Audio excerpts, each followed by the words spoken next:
Man, I love those kinds of podcasts where there's so much. I read her LinkedIn thing, you told me about her, and it's like, what direction? And it's just like, I don't know. We'll figure it out as it goes along. And that's a perfect thing for me to hear Yeah. Yeah. and for nurses to hear who just like they want to get out, they want to do something.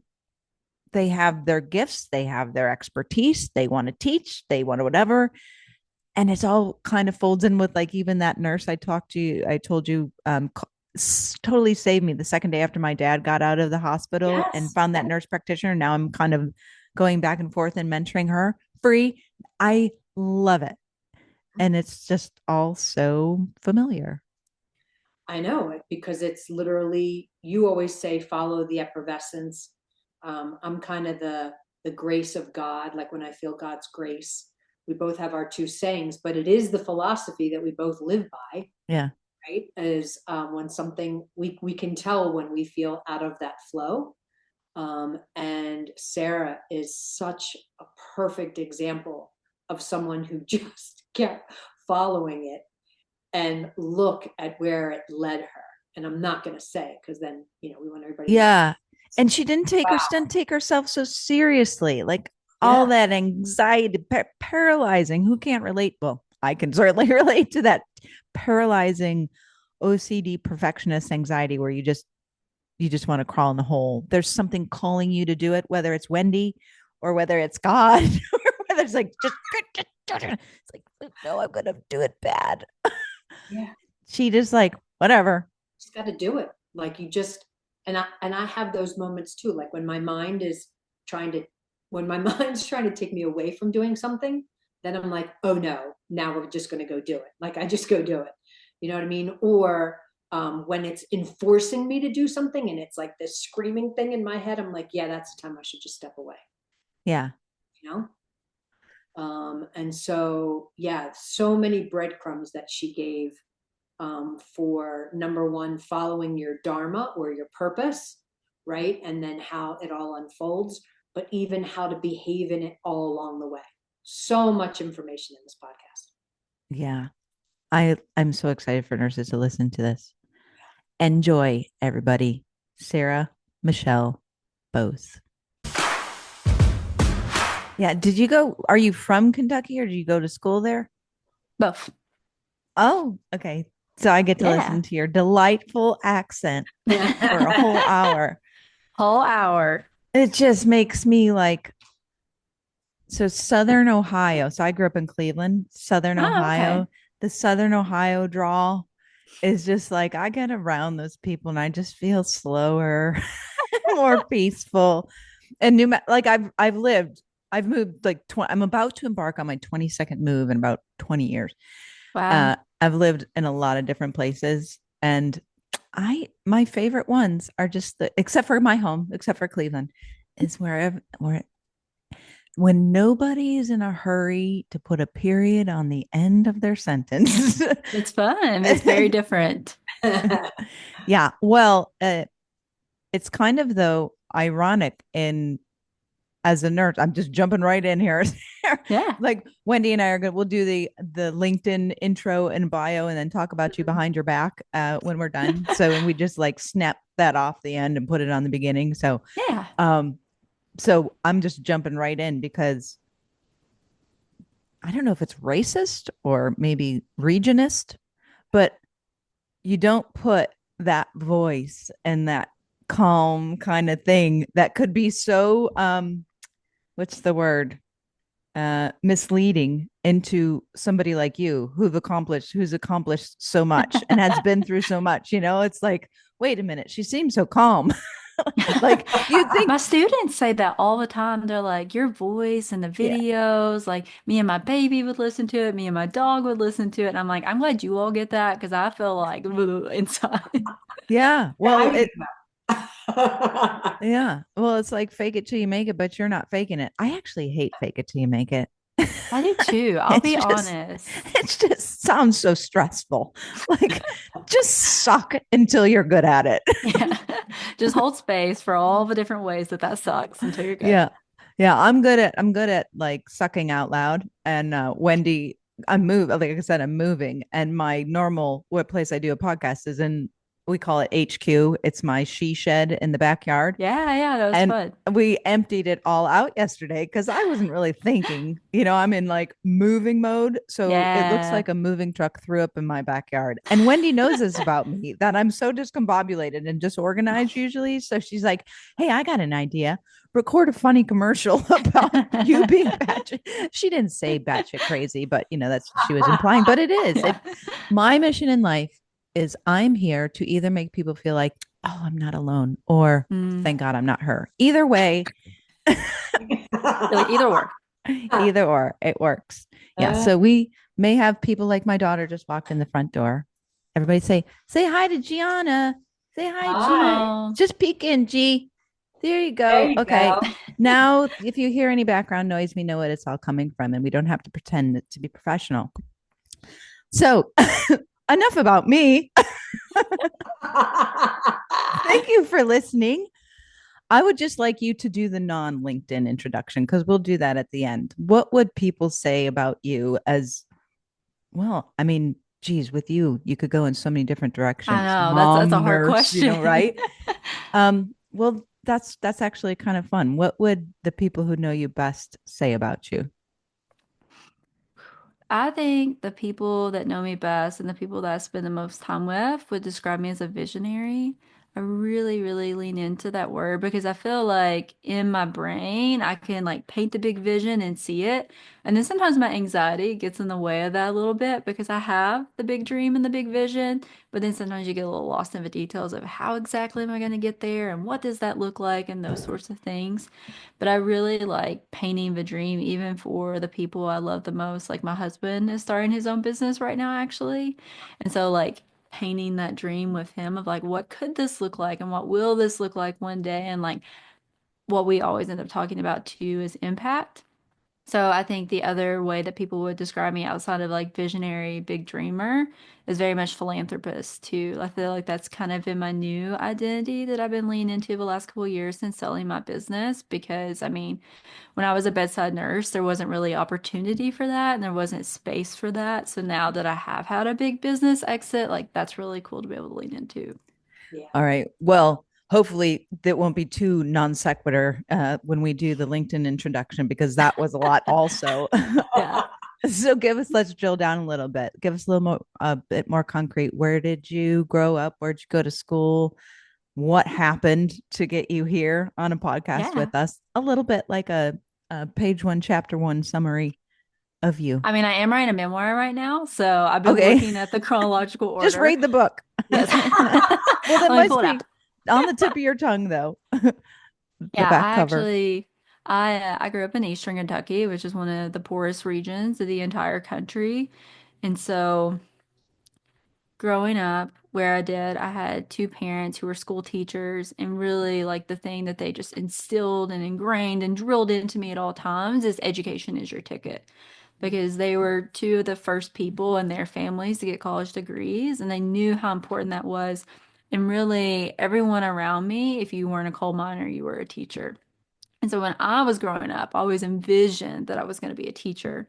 And my parents very much did not share that same vision. Like they wanted me to be educated and have a college degree, and that was important. But there's a lot of bureaucracy and politics, and what I really couldn't see them was just how little they were paid for their teaching roles. Because since it is one of the poorest areas of the country, their pays and their salaries really reflected that too. Because we moved when I was a teenager, and they both individually got $20,000 raises, which Wow. is crazy because it was in the same state. But to kind of condense it down a little bit, when I was a teenager, my mama, who was like the most important person in my life, and the person I felt like even today, even though she's been gone decades now, that I've just most connected with and really Mm. understood and saw me, she ended up with lung cancer. And because we were in Eastern Kentucky and resources were a lot more sparse, she had to travel a couple of hours away to the big city of Lexington to get her cancer care. And because it was the summertime when she was diagnosed and we were so close, I just went with her. And so I spent weeks with her at the Marquis Cancer Center while she got her diagnosis, and we set up her treatment plan and really figured out what life was going to look like. But unfortunately for her, she had stage 4 lung cancer, so we knew we were really just buying time. But I got to have this really beautiful experience of what does healthcare look like? What does a hospital system look like? What does a nurse look like? And so that really kind of sparked in me like, oh, like maybe I might want to go down the nursing path. And since my parents were already trying to pivot me away as a teenager from being a teacher, I was like, I feel like this could be a good fit for me someday. And so when I went to nursing school in Lexington, I was very, very, very excited to have this really cool, like full 360 moment where halfway through my nursing program, I actually did clinicals on the same floor that she got her diagnosis. And I spent that summer with her, all this Oh, really cool wow. stuff. Yeah, it was incredible. And then halfway through that semester, I was in my med surg semester at the time. I had an experience with my clinical instructor where basically, you're halfway through your program, and at that point, a lot of times you're just doing skills and different things with the nurses. But my instructor is kind of like, this is your day, and we're going to do things together, and I'm going to see where you're at, and all these things. And when we went to pull out medications that morning for one of the patients, one of the medications was Zofran, and it was due to be administered IV push. And at the school that I went to, IB push was something you learned like on site in clinical. So if it hadn't popped up yet, then you just didn't know the skill yet. Me being very, very, very anxious about everything I did in nursing school, I feel like a lot of nursing students are that way. I had looked at it on YouTube and stuff, but like doing it in real life is very different. And what we'll kind of get to later, that's very important to the story, is in my late 20s, I found out I have obsessive compulsive disorder. And so when you have OCD, you want absolute certainty. And that's relevant to the story because when I was kind of walking through in my head what IV push would look like, what I was getting hung up on was how do I figure out if this Zofran is compatible with the normal saline? Now, the Oh, three of us, like we know like what a rookie thing that is. But in my brain, like that felt life or death. Like, what if I crystallize yeah. a line? What if there's a medication I'd want you interaction? for All my this. nurse. Yeah, yeah, I was very like hyper vigilant, which Yeah. is part of OCD. Um, but all that to be said, when I told her I didn't know how to do the skill and I wanted to do it together, she ended up yelling at me. And she told me that I had about 2.5 minutes to figure out how to do it, and she would come back to me. So I went to a nurse that I'd worked with before, and I was having her walk through it with me. And my instructor really did not like that. And so when she came around the corner of a nurse's station, I guess she felt like I was doing like a cheat code or like skipping the system and I wasn't figuring it out myself and all these things. And so she yelled at me again. And at that point, like I was just like so overwhelmed with anxiety, I ended up having a panic attack. And for me, I've always had panic attacks. They're a part of my life. I don't traditionally have public panic attacks. It was the first public panic attack I'd ever had. I call that a Um, controlled breakdown. oh, it was it was a lot. Um, but at the end of that clinical day, essentially her and our main course instructor told me that they felt like I was too anxious to be a safe nurse and they asked me if I wanted to leave the program. And that was a really, really, really, I couldn't even like fully see it then, even though I felt it a little bit pivotal moment in my life because I did decide to stay and obviously I passed the class and made it through all the things. But for me, I'd already been like thinking about teaching earlier on, and my parents had steered me away. And then when I had that experience, I was like, I definitely want to teach nursing someday. Like, I think that would be so cool if there are other anxious students out there like me that I could kind of walk through nursing school in a different way. And I also had an opportunity my final year of college to tutor other nursing students. And that just like lit me up in every way possible. I was like, I love teaching. I love helping people overcome their anxiety and really build up their confidence and all these things. And all my tutoring students were doing so well because what I was really teaching them were just anxiety strategies. Like it felt like content, but it was really like, how are you Yeah. going to deal with yourself on that day? Yeah. And I ended up getting my master's in nursing education just a year after I finished my BSN, knowing I would teach one day. And then By the time I was 25, I had also got my postmaster's to be a nurse practitioner. And I didn't really have any aspirations of being a nurse practitioner. I was just trying to like add degrees to my resume to be able to teach. Yeah. And that was what ultimately led to me starting my business during COVID. So I know I've said a lot at this point, but I can talk about the business part too, or No, I Yeah. just want to stick a pin right here because I just love how um my word for God is George. And so when I think, wow, way to go, George, because number one, oh my gosh, like instead of like a strengths based approach in that moment when you were trying to work Yeah. out if Zofran was compatible with normal saline, like who cares? And then you were given a directive, figure this out in 2 minutes. And you did. You went what most nurses do when they're green, when they're new to a floor, is they go find a mentor. They go find somebody who knows. It's Yeah. quicker than YouTube. That's exactly what you did. And then you got berated for doing exactly what you were told in your very, I mean, common sense way. Go find a nurse who will tell me because this my instructor won't. Right. yeah, And to me, that's exactly what I mean. And a highly anxious, I just saw like a highly anxious nurse is probably a very safe nurse because they're double, triple checking everything. everything. So that's number one. Number two, the combination of giving you that experience with your Mima and how difficult and beautiful that was Mhm. at the same time that gave you this appreciation for nursing and the medical system in general and all the things, but also with your brain and your anxiety. What a gift, because now you can like, you're hyper vigilant for the things that can go wrong and Yeah. to Yeah. advocate for people. And then swinging you back in the combination with teaching, which you kind of, and it all came together in this one beautiful Yeah. package. Very Yes. synergistic. It's It so Totally. cool. it's just it could not have been. That's why I'm like, thank you, George. It could not have been planned better in a weirder, more miraculous way to me. Yeah. Yeah, it So was so terrible at the time. Like when I was asked to leave nursing school, I was like, who am I? What's my identity without school? I'd always been good at school. It was the first time that I had really kind of, because I was struggling a little bit in the course itself, because it's the weed out course of that program. And I was struggling. Well, I won't even say I was struggling in clinical. I just didn't know how to do the skill.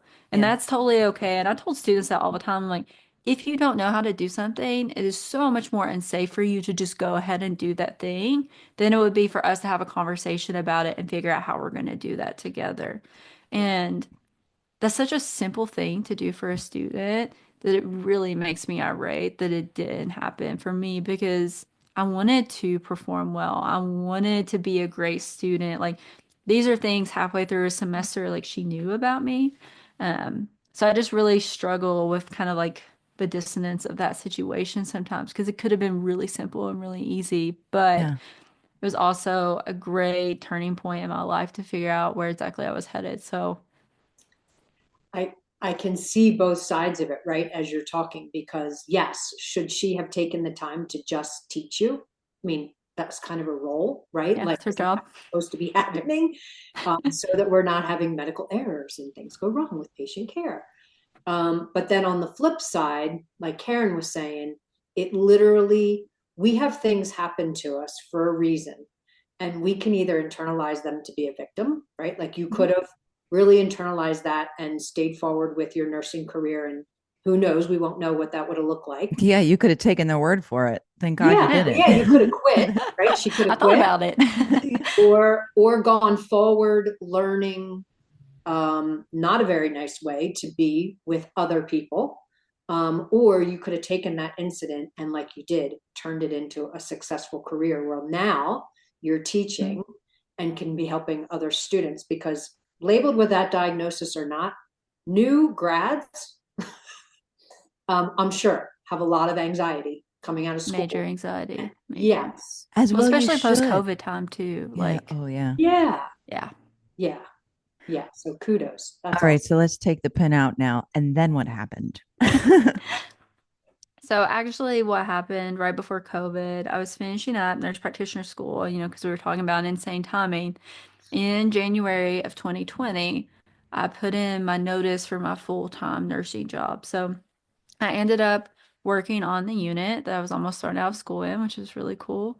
Yeah. And I could really, I spent so much of my nursing career, which I spent in bone marrow transplant and hematology oncology, really just feeling like so connected to my mama and like so in my purpose at that time. Like that was really beautiful and really cool.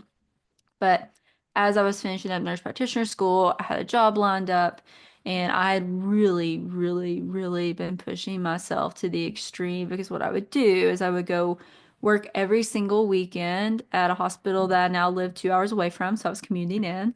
Wow. And I would work 2 to 3 days a week teaching clinicals and labs at a local college. And I would spend the other remaining days doing nurse practitioner clinicals. And so I just like, I felt like my hair was standing up at all moments of time.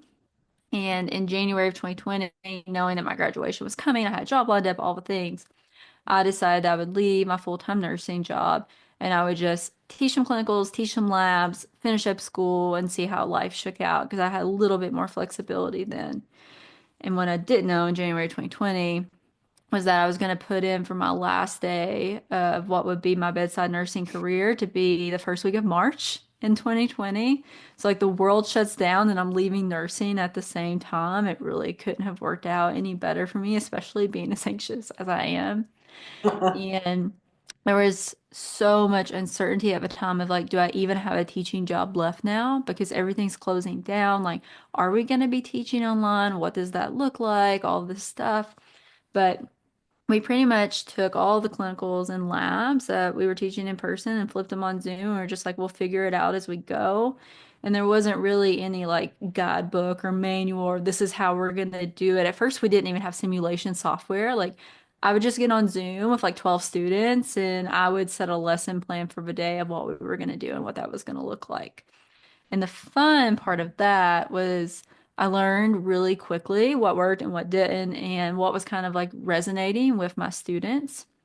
And so when I passed my nurse practitioner exam in May of 2020, I remember being so frustrated with myself because I had like this mountain of anxiety about taking this exam because you spend all this time and all this money in school to get this degree that you can never use if you don't pass the exam. And so obviously there's anxiety, but I had extra layers of anxiety because it was during COVID and I had my exam rescheduled 5 different times to the point that like I would show up to a testing center, like just think about the anticipation of showing up to a testing center and then there's a sign on the door, no one even told you there wasn't going to be an exam today.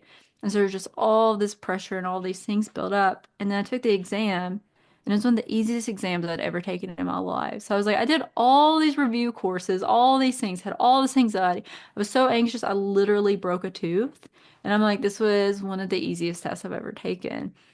And for me, I was like, well, I'm the first person in my class to take this exam. And I've been teaching students online the last couple of months, figuring out what works. And at the core of it, what I decided was if you can graduate nurse practitioner school, you can pass the exam.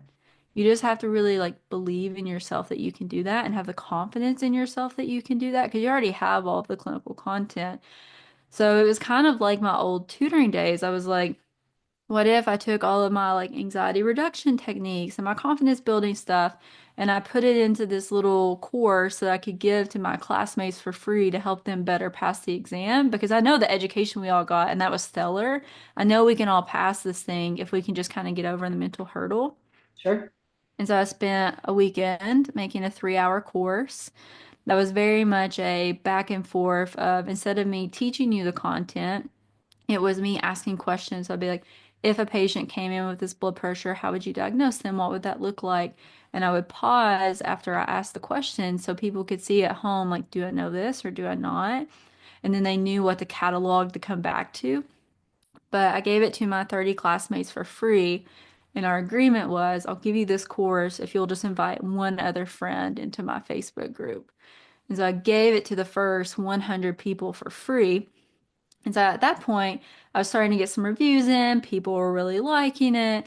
And I was like, okay, maybe I'll try to sell this thing instead of just giving it away for free and trying to build community, which was an incredible time to build community. I didn't see that then either because everybody was home, everybody was online, everybody felt uncertain, and people really wanted to be together in whatever way they could. And so the first day I went to sell it, I was going to sell my 3-hour course. You got lifetime access for $25. And the first person I went to sell it to was like, why in the world would I pay you $25 for this? My friend got it for free. And so we like haggled back and forth, and she paid $15 for it. And so I was like, okay, $15 is the price. So I sold it for $15 all day, and I made $1,000 in a day. And I was like, I don't make $1,000 in a week a lot of the time. And I just can't even imagine like what does our life look like if I made even just $1,000 every week online or $1,000 every day online. Like it was just really like the, it was a lot of feelings actually in that moment because one, it was like this incredible brain breaking, but two, also this incredible overwhelm because like I could already start to see the vision, right? But Yeah. I was like, it was so different than anything I had ever done that it was giving me a lot of anxiety too. So it was definitely twofold. Do you think that was, I mean, talk again about George, right? And perfect timing, because now it's not just new grads, it's probably a lot of nurses going through COVID and what all that was and at the time. Yeah, there was just so much uncertainty around everything then. It was the Yep. perfect time for an anxiety review, if you want to call it that, to come in the door. Because what were jobs going to look like? Would there be jobs for nurse practitioners? Would you show up to your testing center and be able to take an exam? Like the amount of reschedules. I heard a statistic one time. It was like so many exams were canceled during COVID. It was like 17 years of exam backups. Like it was like some bizarre number. So everything was just chaos. And luckily I was able to create a business during chaos. So what after that happened? What and you're sitting there in that space, $1,000 in a day, and you're Yeah. like, Whew. um, I want to say what happened next, but that's the last thing I said too. So it gets a little monotonous. And then No, what no, happened? no, I'm you're good. seriously on the edge of my seat. So what made everything different from one day to the next? I guess it was $1,000. And then and then what happened? I mean, you already had word of mouth. I mean, it doesn't sound like it almost sounds like it was effortless productivity. You just follow the breadcrumbs. I think I'll make this course. I Yeah. think I'll sell it for free, or I think I'll give it away for free. I think I'll charge $25. Nope. Breadcrumb says 15. Okay. Okay, 15's good. What was the next breadcrumb? Like, how did you get where you are here? I mean, where you are here, where you are today? So I was More breadcrumbs. incredibly lucky in the sense that at that week that I made my first $1,000 and started selling my course and all this stuff, I also found out that my nurse practitioner job was going to be delayed. So originally I was going to start in July. This was June at this point. Originally going to start this nurse practitioner job in July, and they said it's going to be December now. And I was like, you know what? I've still got this teaching gig. I'm teaching online on Zoom. This is kind of like perfect for me to play around with this business thing and kind of see what happens. And so what I would do is I would wake up about 2 or 3 hours before my clinical started. My clinical started at 6:30 in the morning. And I would work on my business. So I would like create the courses. I would talk to students online because my big thing was I wanted a reputable space online for nurse practitioner students to be able to come and get real answers from a real nurse practitioner because what was happening was there were several like student groups, but they were very much student fed. And so what that usually ended up being was just students feeding other students anxiety. And I wanted to like put a stop in that cycle. And so I was like, I want a place to talk about exam strategies and content and scheduling and all those things where we tamper down the anxiety as much as we can. Yeah. And so I spent a lot of my time really feeding into this group of students, which is why more students kept coming because a lot Yeah. of the other groups were just unregulated. But I would get up way before my clinical day started. As soon as I logged off from my clinical day at my real-time job, I would stay up half a night doing the same thing because what happened was in the first month I made $20,000. And I Wow. was like, that's half. I mean, literally half of my income as a nurse in Kentucky. I have to follow this thing. So if that means I don't sleep, I don't eat, I don't function for a little bit, and I just figure this thing out, like I'm okay with that because I'm excited about it. And it's cool because like I love to teach And so every time another student passes, and that really fed the group too, because when students would pass, they would come post a picture of them at the exam center with their paper saying, I passed. Like, I love Sarah Michelle's course about this, this, and this. And so that really kind of fed the group too. And by August of that year, I mean, it was only 3 months in, we made $100,000. And I was like, okay, I think this is real now. Like at first I was just kind of playing Yeah. around, but I think this is like a real business. Yeah. It's not a I fluke. don't, it's not a fluke, and I don't think it's sustainable to keep talking to every student on Facebook Messenger to sell them this course through Venmo and Cash App. So I probably might want a website at this point. Um, and But that actually was it just was the really, next breadcrumb. yeah, it was just the next Yeah. breadcrumb, and it was really, really fun for me because my husband was already so bought into the business that he just quit his job. He was like, whatever help you need, whatever you want me to clear out of the way. He That's was like, awesome. you just replace both of our incomes in less than 3 months. So this is the golden egg. Like this is the thing that we want to nurture and Yeah. create. And whatever you need to do that, let's do. If you're a nurse, what's the feeling you associate with going to the mailbox and seeing that notification that says your license is up for renewal in 90 days? Do you go, yes? Or, oh, right? Why? I mean, it's not like they're hard to get. You have 2 years and there's so much free stuff out there. And yet we drag ourselves across the finish line, kicking and screaming because they suck. They're boring and antiquated and the delivery mechanism is inconvenient. And the thing is, if you're a nurse, we love to learn. We're always listening to podcasts and audiobooks and YouTube videos because we're just curious. But we have to pick through this pile of crap so that we can remain a nurse. Well, we created RNegade.pro to change that. We wanted nurses to be able to get credit for the stuff that they're naturally inclined to do anyway. It starts with a podcast. And then we're creating courses, and we want everything we do to feel like what you're naturally doing. The research shows that that's how we learn and retain best. Check it out. Pick one. See what you think. So maybe when you go to the mailbox next time and get that notification, you'll have that, yes. I would like to just stick another pin in here. This part is so important, and it's part of what I say casually in casual conversations between colleagues, friends, and at the grocery store. And I usually say in a way, follow the effervescence, because the most impactful things that have happened to my life happened when I trust those breadcrumbs and the effervescence, and especially for nurses who, like when you were talking about following the breadcrumb and just doing the right next thing, and it's like you were plugged into the mains.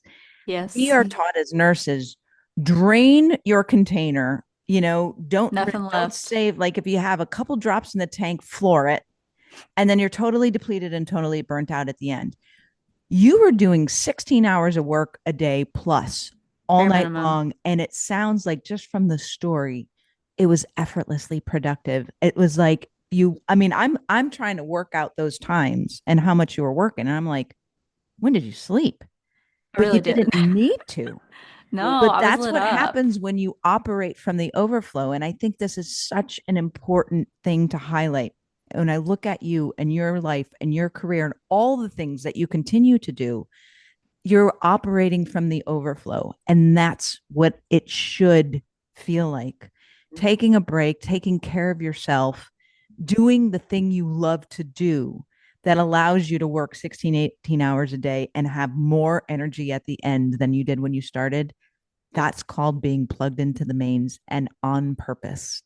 And trusting the effervescence, following the next breadcrumb. You don't have to pay $20,000 for a how to start your own business course. Oh my God, because yes. as you pointed out, if I read online something you said, I don't remember where it was. It might have been on LinkedIn, how you had imposter syndrome, because here you are teaching nurse practitioner students and nurse practitioners how to pass this exam, and you'd never clinically worked as a nurse practitioner. No. But if they had a degree that was specific to you, that was become a nurse practitioner and never work clinically, but teach a bunch of other people, because that is your gift. And that is how your life was perfectly set up for you to be that perfect gift for other people. Yeah. That would be your degree. And it would be a one-of-one specific to you. Wendy, I can feel you. No, I was going to say that's kind of like, I was thinking to the side, that's kind of like where nurse coaching came in, right? Like that's now there are certifications, and I'm thinking that falls into that category on the nurse coaching side, right? Like you Yeah. were stepping into the effervescence or the grace of God or flow, however, all the different terms we can use.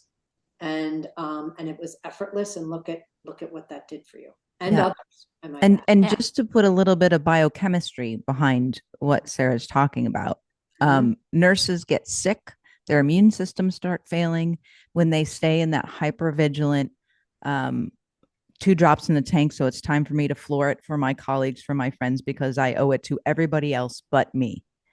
That is cortisol, norepinephrine, epinephrine, that hypervigilant, exhausted, it's highly inflammatory. The state that you're talking about, where that effortlessly productive work 18 hours, how can she be doing that? Can't be good for her. No, look at her. Yeah. She's bright, she's got more energy. And I know this is might be pie in the sky. I'm sure that there were really challenging moments while you were doing that. It must have been really scary for your husband to quit his job and you to just take over, Yeah. especially the way you grew up. It's like, how do I trust this? That this will just be lasting and not a fluke. Yeah. But you just leaned into it. And people actually, it's shown that they get younger when they're operating from that flow state, because instead of the cortisol, epinephrine, norepinephrine, all that highly inflammatory catecholamine stuff, you got DHEA, you got oxytocin, you got serotonin, you got dopamine. It's a totally different biochemistry. And I love how the soul and the science come together in moments like Yeah. that. And you are a perfect illustration. So I just wanted to highlight that. But I think too, like if you think about my life up to creating the business, I never gave myself like any space, any time, any capacity to even like think of an idea like that because I was always working insane hours, but I was working insane hours of being a nurse and feeling really depleted and things that didn't totally light me up. And, like, did I enjoy being an oncology nurse? Yes. Was it incredibly depleting? Also, yes. And so when I was able to leave my nursing job, and then all of a sudden my teaching job was online, and I had free time for the first time in my life. Because as soon as I finished school, I just did more school. I was always working multiple jobs, doing all the things. But the second I had any capacity for free time, I had this really incredible idea. And I was like, okay, well, I have time, I have flexibility. Why wouldn't I just like see what happens with this idea? And that idea changed my whole life. How did how did you come up with the content for what you were teaching? Great question. Where did you get that wisdom, and where did you get those skills? And then how did you package that together into a course? I think for me, number one, I had the lived experience of I had just prepared for this exam. And so I knew once I took it what had worked and what hadn't. And really, the idea kept coming to me because there was one specific review that I did, and they said they had a slot at the beginning that I'll never forget for my entire life that said, test anxiety doesn't exist. If you fail, it's on you. And I felt so unseen in that moment because I had massive test anxiety. And all that did was create more anxiety for me. And at that point, I was like, this was going to be my only review when I purchased it. I just kept buying more and more reviews after that because I was like, I never am going to feel confident enough to be able to do this thing. And I actually tell students all the time, you're never going to feel 100% ready. I was like, you could prepare for years and you're never going to be totally like, I'm ready to take this exam. I was like, but you can set yourself up in the best way possible. So I really just used my own lived experience of like, what did I do that was helpful? What did I do that wasn't helpful? And what can I create that's different that would have met my needs? Mhm. And actually, by the end of that first year, so I started my business in June 2020. In December, when I started to like hire people and make this a real business, if you want to call it that, the next step of what I created outside of courses was this thing called the Life Study Group program. And the Life Study Group program at its core was every single thing I wish I had had. Because the old school way of doing these nurse practitioner reviews is you go to a conference center for 2 10-hour days. You completely overwhelm your brain and your capacity and everything else, and you just fill with as much content as possible, right? Um, But what I would have wanted if I could have went back in time was a much slower and steady approach where like what do I do every day to prepare? How many questions do I need to take? How many videos should I be consuming? What should I be doing with that material afterwards? And like how can I make sure when I'm reviewing this content that it's actually like I'm picking it up and I can use it? Yeah. And so I ended up creating a 6-week program where when you like log into the software, it's like you're gonna watch these 2 small videos today. You're gonna answer these 50 practice questions, and that is your day. And people love having someone tell them exactly what to do.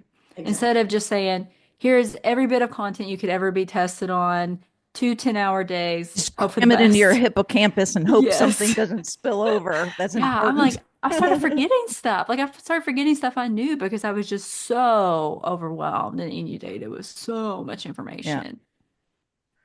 That's Exactly. when we started, because I stalked you online a little bit before we started this, I'm like, where is this going to go? But I want you to just keep going because I think you are so important to Oh, the nursing profession right now. And it's like there's this evolution and this awakening happening. I mean, like RNegade, like the name of the mhm. company. It's like people who, it's the artistry of common sense. This does not make any common sense anymore. That we're depleting ourselves, that we're just Yeah. like, we're shortening our lives. And it's for this vocation that we were called to do, but because we're not honoring the breadcrumbs and the effervescence, because we're believing the lies that it has to be hard, Mhm. you just have this expectation that you're going to go in and you're going to work 10 years and going to be completely fried afterward, and hopefully you find a teaching job when you can't stand anymore. But you are they're like the modern day evolutionary illustration of following the breadcrumbs. And I know that a lot happened after that course for you. Like you just Yeah. kept going and following. So I'd like you just to continue about your story, because every success you had was just following the effervescence, and your all of the examples of what you did next. See, this is how it goes. I grew up in Kentucky, didn't know what the heck I was going to do, like you're, No clue. yeah. So I we, always joke with people I got an MBA trial by fire creating my yeah, business. I was like, I have no idea how to create a business. Like I'm just literally figuring everything out as I go because if I had like even just selling things on Facebook Messenger, like that was a nightmare for sales taxes. Like that was a lesson that I learned later because I started my business right at the beginning of June of 2020. I didn't even set up an LLC until August. Like we made 100 grand and I was like, maybe I should do the LLC thing. Like that sounds important. Like we should get an accountant, I guess. Like we're gonna keep going with this. Um, I think the first point in my business where I really felt like I was like up against the wall is I wait, can knew I can't let this, I'm just, something's just saying, say something about that. That's exactly the $20,000 business school that you whatever. And it's so overwhelming. Everybody does all of the things, the LLC, the Oh, website, yes. the Yeah. Like you don't accountant, need it. whatever. They do it before, and by the time they get to the thing that was the original inspiration for the idea they had, the They've vision, right? squashed It's it. all cloudy because it's like, oh, this is going to be so hard. No, it's the reverse. Follow your vision, follow the effervescence, and then all the other shizzle, you will be prompted like you were. Yeah, I guess we should set up an LLC. But the money probably came important. first, and you had the money for it. That's another thing. C'est Yeah. moi. That's another thing Yeah. that I've done multiple times, is I've spent a lot of money up front to lay the groundwork, and then I didn't have the return of energy from the Yeah, universe. yeah.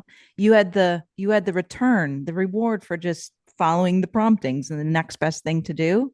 And then and then it's so consistent because you were given the next prompting, set up an Well, I LLC. tell people all the time. I was telling my best friend last night because she was talking about maybe I'll do a nursing coaching thing. And I was like, stop, stop, stop. I was like, just start. Because she was like, a website or this over here. Like, what would I call it? And I'm like, no, just start. Just talk to people, have human to human connection. I was like, because you're going to pivot 75 times from whatever your original idea is. And that's cool. You're going to reiterate. But you can't figure out what that next thing is until you just do it. So I was like, you should just make a post tomorrow. And she's like, tomorrow? And I'm like, yes, tomorrow. I can be a little intense Okay. for people when I talk about business, but I'm like, because I know how much we overcomplicate it, and I also know how easy it could be. Yeah. Yeah. So what was But the next thing? I'm sorry, I totally interrupted. But No, no, every you're time fine. every time you spit out a pearl, I just want to like shine a light on it because I mean, I did all the things wrong at first, and I'm listening to you who just like now I know to do what you started out doing. So I just wanted to highlight that. And then what was the next iteration of your nursepreneurship? Yeah, my next iteration, it's actually a little bit twofold. One, I was kind of the woman behind the curtain because that LinkedIn post you talked about imposter syndrome. I was really, really, really afraid if people saw that I was 25 years old and a brand new nurse practitioner, that all of my credibility would just completely deplete. And what I actually ended up finding was right around the end of 2020 was when I started working with a business coach. And my business coach is like, you have an incredible story. And not only do you have an incredible story, you're an incredible storyteller. Like, you've got to be in front of people telling this story. She's like, because it's just going to bring more people, more of your people to you. And so, really, kind of what catapulted the success was creating this personal brand alongside that. And that was really important. But the reason that I hired the business coach and I started taking this dividend to also create a personal brand and an Instagram and showing up and doing things in a little bit of a different way was in the fall of that year. I was like, well, I need a website because I can't sell Zoom recordings for lifetime access forever because they're just going to be spread and spread and spread. yeah, And that's not fair to me. And also, I reiterate on these all the time. So I don't want old information out there either. Like, that sucks. Like, the first version of the course is very different than the version of yeah, the course today. And so I hired a man to make me a website. It was going to cost me $2,000. It was my biggest investment in the business at that point, and that was really scary and intimidating to me. And the whole premise of doing this website was to get subscription services and be able to like log into their accounts, all those things, give it really a more like established and secure feel than it did on Facebook Messenger. And also, not everybody has Facebook, so that became a limiter as well. And we got to 2 days before the website was supposed to launch. And this man told me a couple of things. Number one, he told me I was a crook for wanting to do subscription services and I should give everyone lifetime access like I had already been doing. And I was like, well, sir, I paid you to make me a website, not for business advice. And this is what I want to do. And this is what I paid you to do. Sir. Yes. And what was behind that was he couldn't figure out how to do the subscriptions. So then he started telling me like subscriptions are impossible. And anytime I hear the word impossible, it's like my whole body goes red because I'm like, pretty much nothing is impossible. I mean, let's be honest. Like, there's so many ways to work around and do different things. And I'm like, if nothing else, I know subscriptions are not impossible. yeah, Um, but in that call, obviously, I was very upset because I had paid this man thousands of dollars to make this website for me that now wasn't coming to fruition. And I had delayed sales because I wanted students on the subscription plan. I didn't want them to pay the $25 or whatever it was. So I had all these students looking at me for this website.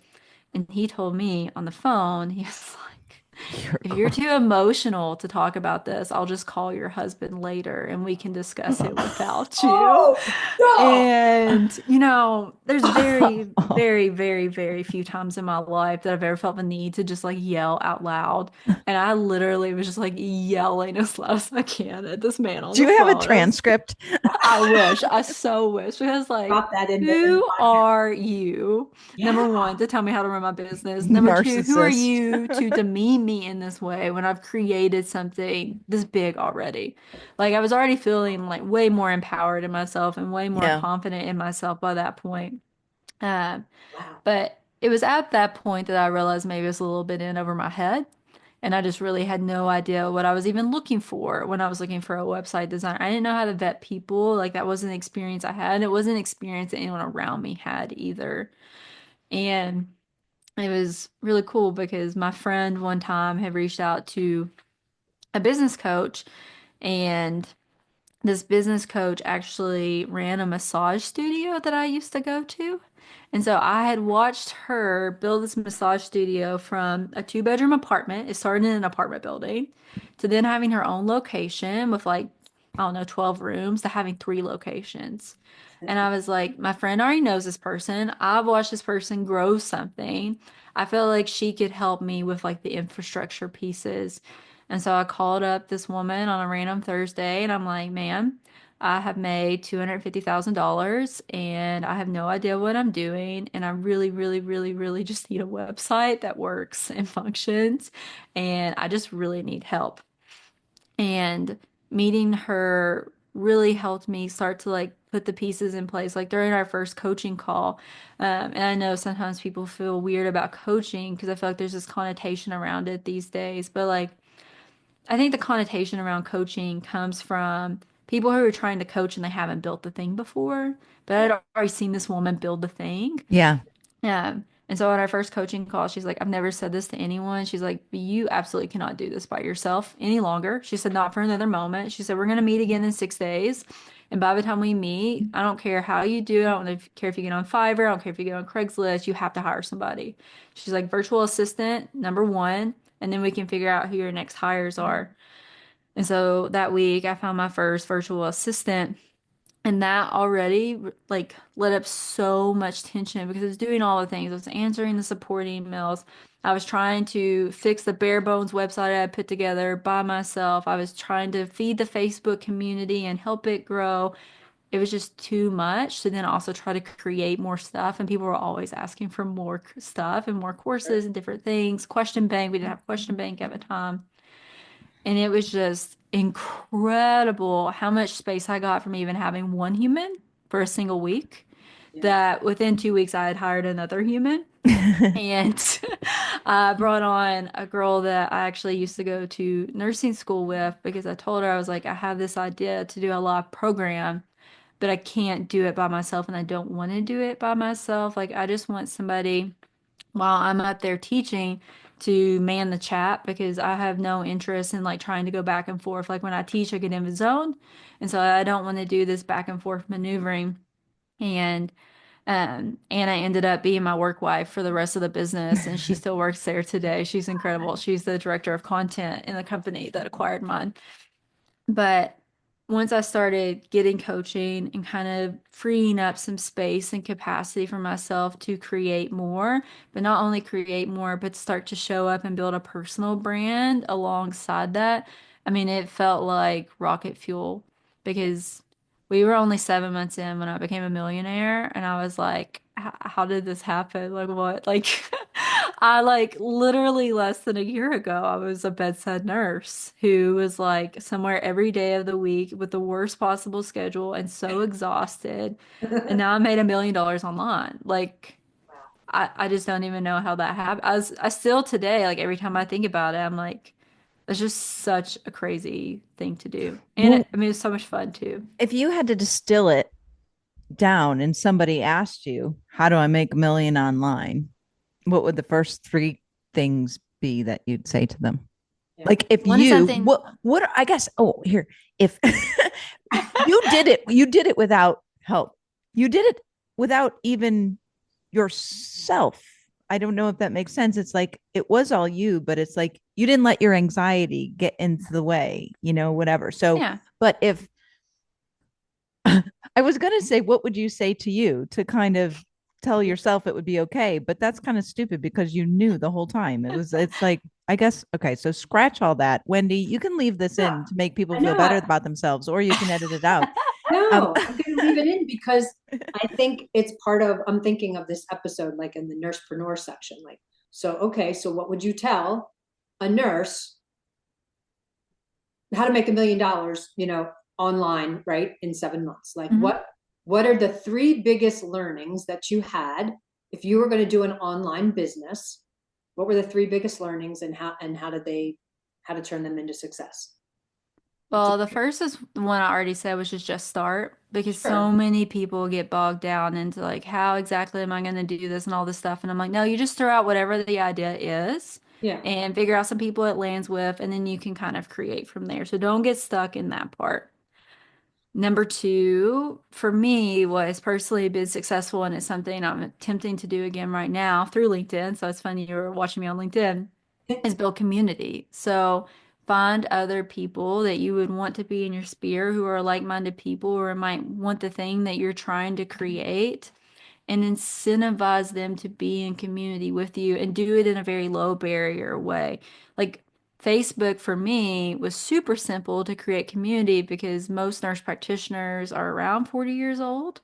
And so with that in mind, like Facebook is still a place that they lived.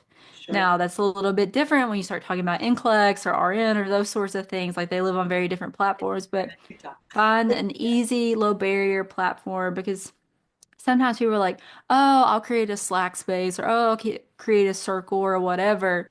But you want to start at a place people already are. You don't want them to have to leave and go somewhere else. Like you want someone who's already scrolling through Facebook and then they're going to see in their feed a post from your group and they're like, oh, that's interesting. They'll click in, this sort of thing.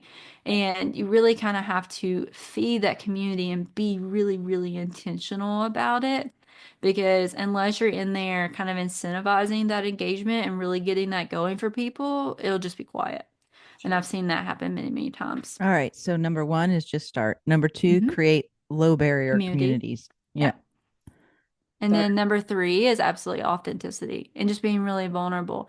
I can't tell you how many people that I attract to my corner of the internet just by like simply and transparently being my full authentic self. Like when I show up on Instagram, sometimes, I mean, over the weekend, I was like, I'm having a really, really bad OCD day today. And that's what this looks like for me in this moment.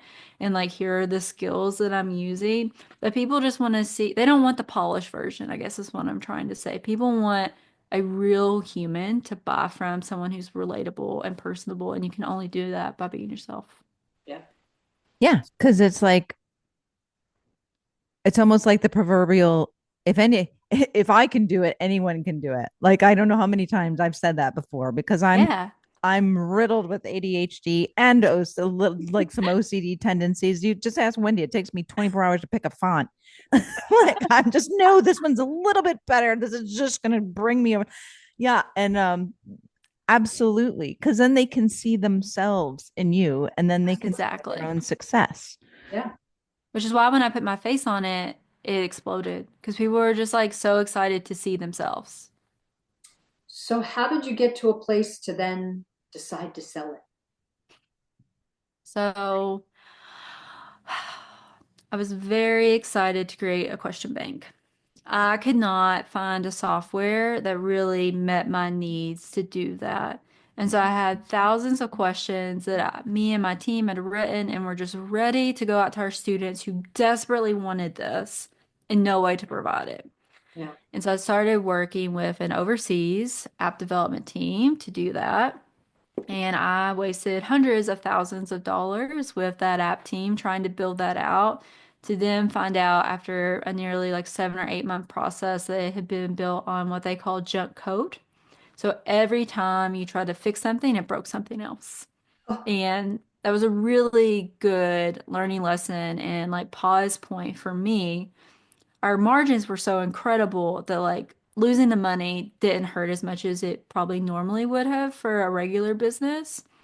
But it was just really great for me to check in with myself of like, where do I shine the most? Where do I not shine? I do not shine in any capacity in doing app development, software development, those sorts of things. But if I want this business to grow bigger, those are the things I need. How am I going to bridge that gap? And also the other conversation I needed to have with myself is like, is this just going to be a nursing brand? Or do I want MCAT? Do I want LSAT? Do I want all the different branches and verticals? Like, do I want to be a big test prep brand? Like, think about all the different things Kaplan has, for example. And I decided for me that I really love nurses and I really love nurse practitioners and I love that demographic and I really hate software. And so I wanted to see a couple of things by going to market. One, every business leader around me said, you're not going to be able to sell a personal brand. And it was very much the vibes of the website designer of like, this is going to be an impossible process. So I kind of wanted to prove to myself that if I wanted to, I could do it. Um, and two, what would the valuations look like? And so when me and my husband originally decided we were going to take the business to market, it actually wasn't to sell. It was, what do valuations look like in general, and what do valuations look like with my name and face attached to it? Mhm. Because if that really does tank everything out, then I'm going to spend the next 5 years taking my name and face back and back and back and Yeah. try to become a more just like, I don't want to say bland brand, but I'm going to Generic. separate myself from being a personal brand. And we actually, which I tell people this advice all the time, if you're going to sell, what we did was we set what our number was before we ever talked to a single human, just in case. So that way, when you are looking at valuations, and there's going to be emotions involved regardless, but you know what your number was when you were emotionless. And so that really gives you more power in the negotiation because you can be really excited about a buyer and all the vision that they're painting and all the things. But if you think back, like, oh, this isn't my number, then you can start to like compartmentalize a little bit. And so we were about a year and a half into the business when we decided to do this market test and figure out if we needed to pivot or if we were going to build software or all of those things. And we ended up meeting with a couple of private equity firms, and the private equity firms were very much like, you will be the CEO of a big test prep brand. So we want medical, we want legal, we want you to build all that out. Yeah. And then the other type of buyer we met was established test prep brands that either didn't have nursing at all or had just a little bit of it that they could just really incorporate my brand in. Sure. And one of those companies that we met with was Blueprint. And I remember being so excited about Blueprint because when we met with their leadership team, because at this point I had only been meeting with old white men for weeks, like all the private equity firms, it would be like 2 or 3 old white men would show up, and that's cool, that's fine. But their leadership team was half female, and I was like, okay, like this feels like more of my vibe. And Blueprint really didn't have anything in the nursing space at that point. And for me, like that was the most ideal scenario to be able to like just be plugged in and keep operating the way that we had already operated and keep building all these things. But when we got the valuation, it was not anywhere close to what I was hoping for or wanting. And because we had chosen our number in advance, we were like, we're going to leave this behind for now and we're going to go build our software. And so I sent an email to all the different people that we had talked to. And I was like, we're off the market now. Like, this really isn't the right moment for us. And in this process, while we were deciding to test the market and get an evaluation, all that, I was also pregnant. And that's an important part of the story. One, because it's very important for me to establish the people I did not sell because I was pregnant, because we walked away from like 4 or 5 offers. Um, and two, it's important because it's going to come up later, but essentially closed everything down, left the market. We told Blueprint, maybe we could talk again in the future if the valuation were to ever get closer. But it just wasn't our number. And the software team that I was working with was in India, and one of their core designers was in Singapore. So here I was, like 25 weeks pregnant, having meetings from 9 to 11 p.m. every night about building out question bank software and everything else. And then the bare bones, and I do mean bare bones, question bank software that we did have just completely crashed one weekend. It was just like gone and obliterated. And so, we're trying to like problem solve and maneuver, and there was a lot of stress. And that same weekend, which it was crazy timing, Blueprint came back and they're like, how about we do your number? So we spent, I don't know, 6 weeks thinking we were going to continue on this building path. And then all of a sudden they came back. And I was like, I just really feel like this is the right move because, like, I don't have it inherently in me to want to build this software and build this big company. Like, I want to build for nurses. And, Yeah. like, that's what I feel really, like, excited about. So I sold my business. The deal closed when I was 8.5 months pregnant in June of 2022. So yeah, exactly the 2 year mark of my business I sold, which was so cool. And about 3 weeks after that, when I thought I had this totally normal, healthy baby, was when I found out at 36 weeks pregnant that our daughter was going to have tetralogy of Fallot with pulmonary atresia. Mm, So, for those who are unfamiliar with that, that is four different heart defects, and it is one of the most severe types of that heart defect. So, she was born without the valve that essentially connects the bottom right part of your heart to your lungs. Mm. And, you know, at that time, and still today, I was so, so, so grateful that Blueprint came back and we sold, because I can't imagine what it would have been like to live in the ICU like we did with her. She had 6 surgeries by the time she was 5 months old, and try to run that business because it was becoming a literal monster. I mean, a monster in the best way. Like, it was just huge. Sure, It had lots of needs. It needed sure. lots of input.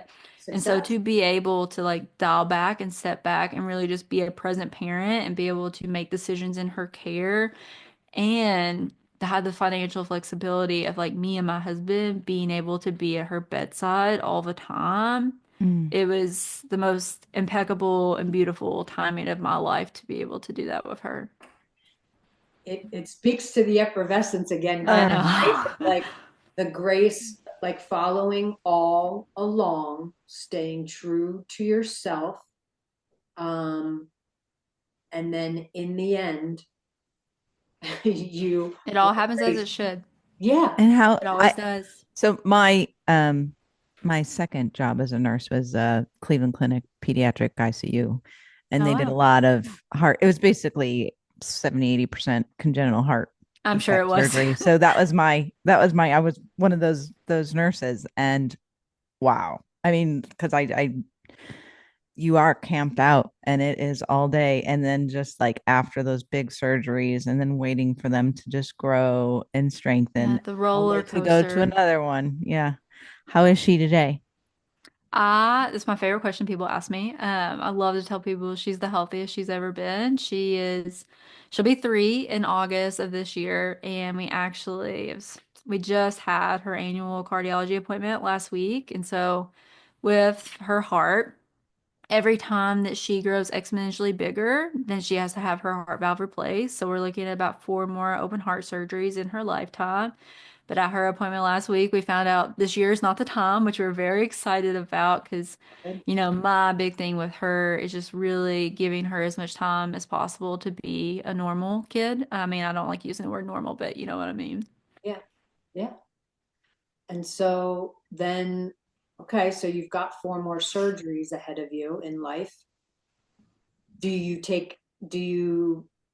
keep the space for that, or are you starting, is the entrepreneurial side of you ready to start something else too? Well, I mean, I'm 30, so I don't think the entrepreneurial journey is done. Like that, I would be Oh, so sad if it was oh, done. exactly. But I've spent the last 2.5 years since she was born working within that bigger test prep company. And I just left here recently because I wanted to figure out what do I want to do next and what makes me excited again. And like, is there another idea that's going to come to me that I'm just like, ooh, like this is something I really feel like I have to do or want to do? And also really giving myself more space to be a present mom and just like enjoy the moments with her. Cause before we know it, she'll be 5 or 6 and she'll be in school, and she won't have the same flexibility that she does today. But I spend a lot of time today because I'm in this really, really unique leverage point to do advocacy work for congenital heart disease because I have the medical background and I have the lived experience and the story and I know how to tell it. So putting that together to do advocacy work is really, really cool. So I'm literally going to Washington, D.C. next week to talk to our Congress people. So that's kind of my current journey. I'm trying to figure out, what am I doing entrepreneurial wise? I know that will come to me when the timing is right. And then in between, spending time with her and trying to change the future for other children with congenital heart disease because congenital heart disease is the most common, literally the most common birth defect. It's 1 in 100, but it's also the least funded. And the reason it's the least funded is because there's no like big pharma fix to a heart defect. So there's no medications involved. And that totally It's changes the plastic surgery landscape. of the heart. Yep, exactly. Yeah. It's it's so incredible and it's so miraculous, but it's so hard on families. And, there really isn't. I mean, like for me, that was, I'm totally aging myself, but that was 1999 to 2002. I worked there, maybe more, but long time ago. And I know the equipment, the recovery equipment and all that, the technology has advanced, but I don't know. I don't even know about the surgeries and stuff like that because I haven't been in that world Well, lately. it's so cool. Well, this would be a little morbid, but when Meadow was born, Know she your had a audience. nurse. It's not more. Yeah. She had been a nurse, or she had a nurse who had been a nurse for 40 years. Yeah. And so she said, these are the babies that I used to put in people's arms to just pass. So she's Yeah. like, how cool is it? She's like, I know it's not cool that she's having surgeries, Yeah. but like, how cool is it that you guys live today and she gets like an actual opportunity at life? And so I think about that all the time. And I think about if it's changed that much in 40 years, like, what do the next 40 years look like? Like, And we it's know exponential, right? With AI it and is stuff like that. exponential, Yeah. yes. It's growing so fast and it needs the funding and it needs the attention. And at this point, I can do that. So I'm excited to be able to champion that too. And I love that you're writing a memoir too, because it's like being really helpful. I bet reading that book is like 12 coaching sessions, like just reading your experience and how you came through and your attitude through the whole thing. And it's just another example of following the effervescence and the breadcrumbs. Like you could be doing nothing but telling the story you've told us here today and helping so many nurses and now so many moms. You're like the female version of I'm gonna look up an author and because I'm like, what is this? He wrote 4 books. Hang While on. you're doing that, I was going to say, Yeah, go. because we were just glanced over on AI.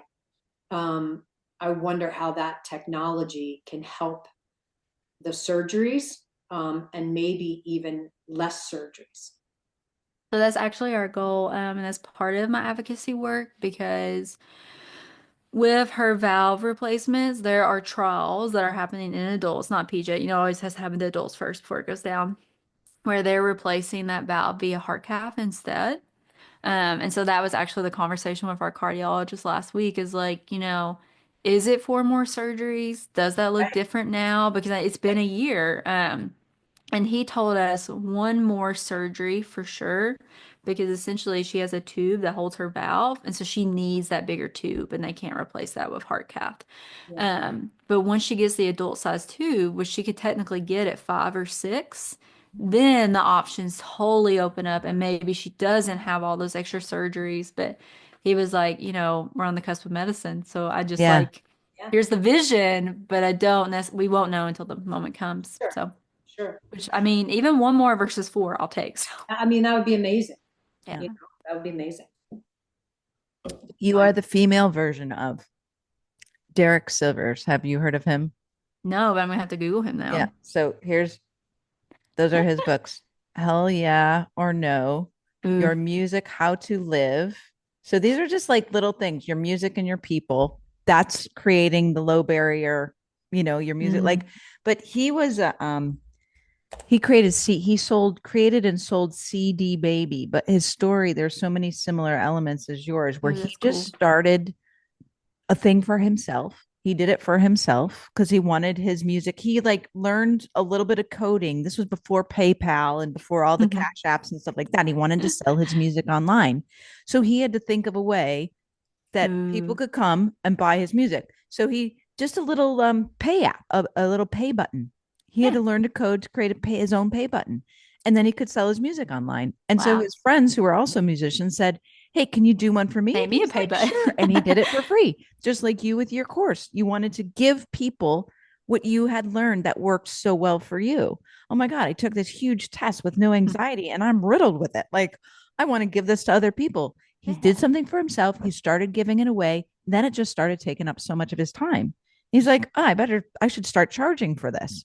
So he started charging and he sold like a $20 million business in like a couple of years, and big. So cool. And the similar to your story, really huge record companies and like businesses and private equity and whatever wanted. He's like, you could grow your business 5 times with our help. He's like, Mhm. I don't want to.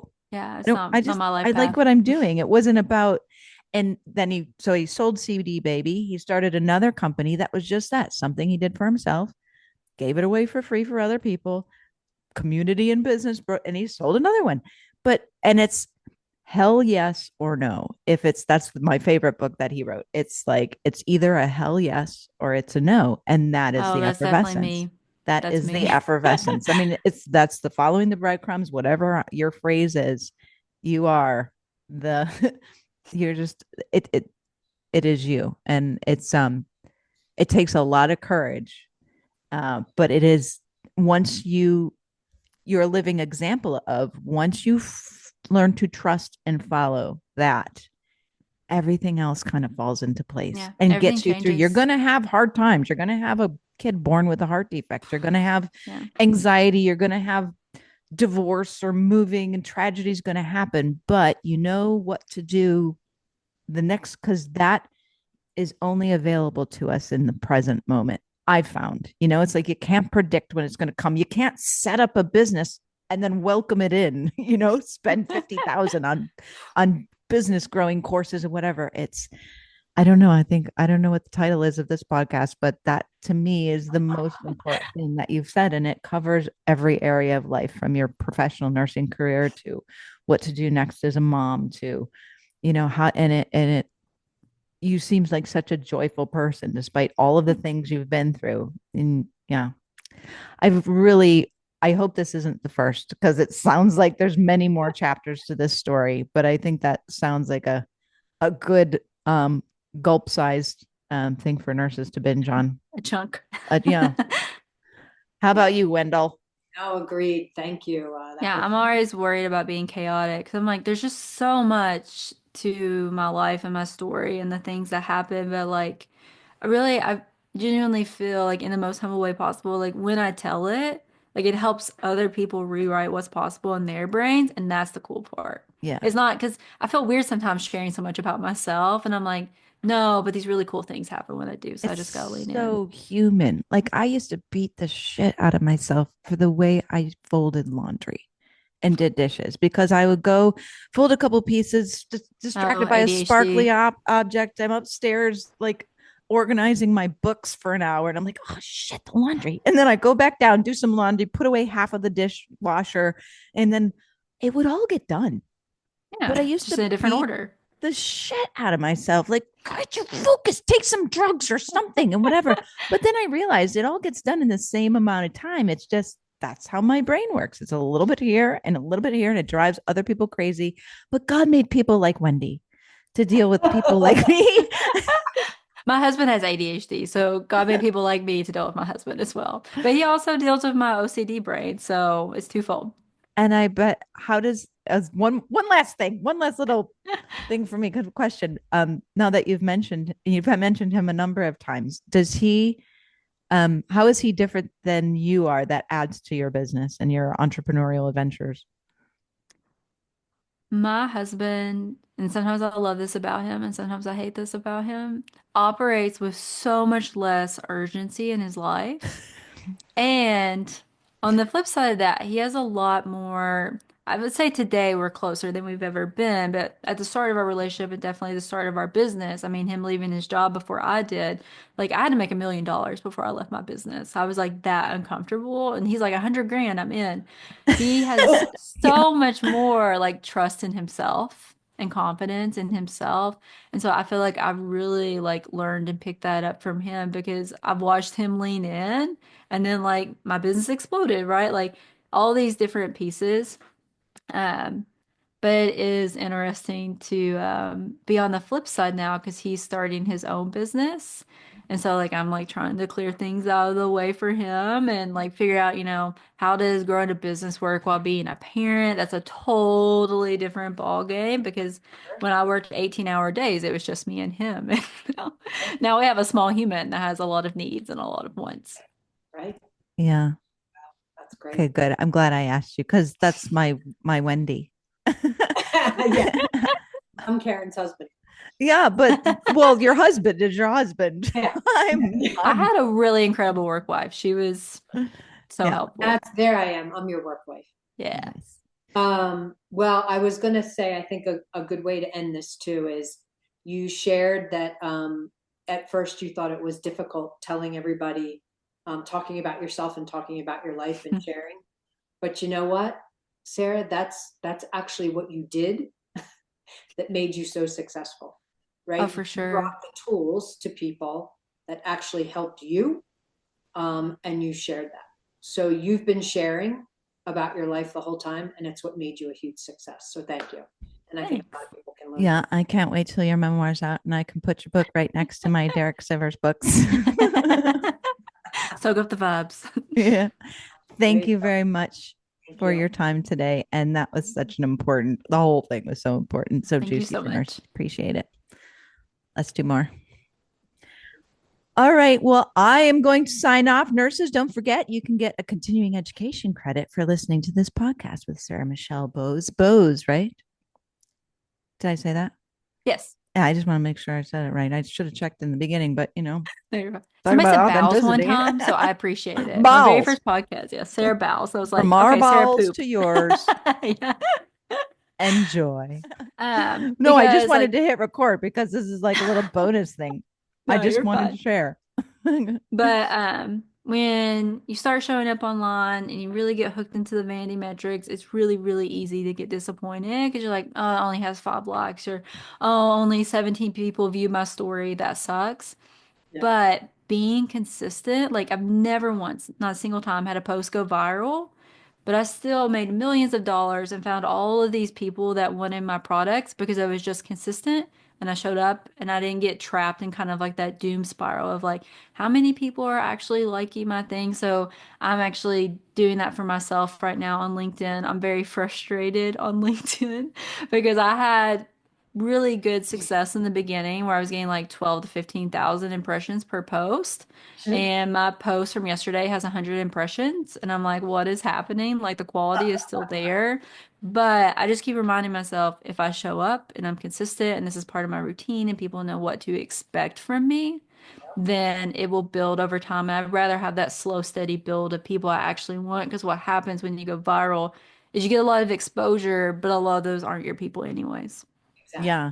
Well, I don't have to worry about the vanity metric because I don't go on social media. I would just be sending Wendy videos and I You would wouldn't be, even see what happened. I'm bulletproof to that because like I go online, even if I check my email, I start getting task paralysis. Like it's I don't even like saying ADHD. It's just the way Just the way your brain I had a works. functional medicine psychiatrist who is a dear friend of mine. I went to go get evaluated when I first I knew my whole life I had it, but when I actually went to go get a professional who wasn't just like a conventional medicine doctor, like he looked at root cause and whatever, and he did, I did the brain thing and everything like that. He's like, Karen, you don't have ADHD. You have attention abundance disposition.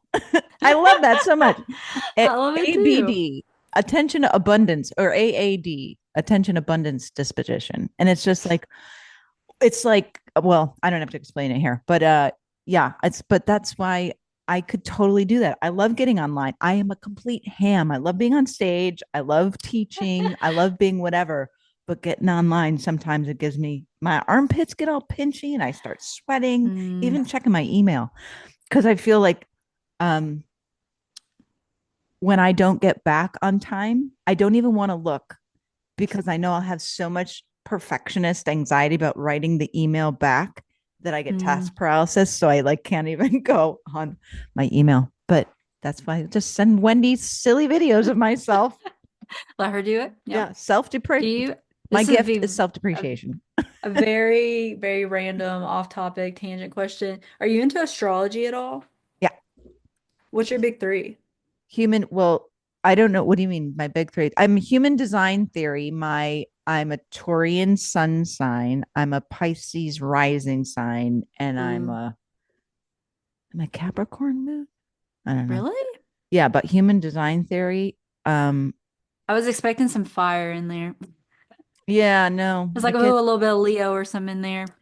Well, there's Leo some littered all over, Yeah, and yeah. Cancer. Big Yeah, pills. I have Cancer. Whatever. I just am the way I am. Maybe it was a shortage of oxygen at birth. I don't know. Maybe it was written in the stars. It's definitely written. Some's written. Well, it is what it is. That's for sure. I've tried everything I could to try to change it, which made me really, really, really sick and sad. Yeah. And then all in one day, what do you want to call it? I call it my puddle of surrendered in a puddle of snot and tears moment. I just said, fuck it. I'm going to be alone. I'm just going to be this way. And I was totally convinced that everyone's going to leave me, and my husband would divorce me, and I'd have no friends and nobody but me and God. And that was enough. And I got all better just saying, I learned my favorite prayer. Fuck it. Well, it's funny because with OCD, my favorite skill that I use literally every day that I hated so much in the beginning is just self-compassion.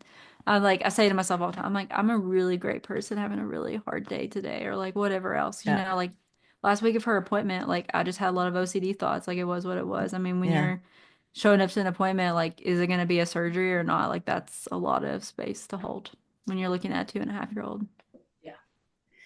Yes, it is. Self-compassion it is what it is. It is who Is you what are. it is. And it's Just like, is. thank God for you. Thank God for Wendy. It's Thank all God part for of you. it's all part of the matrix. Uh-huh. Uh-huh. Thank you again. We're going to stay on and talk about you behind your back glowingly. Have fun. But we'll be in touch with you very soon. I hope this is All right. the first of many conversations. Yeah, that would be awesome. I would love to come back. Thank you both so much. Yeah. It is wonderful. Love to you and your family. Take care. Thank you. Bye. Bye, y'all.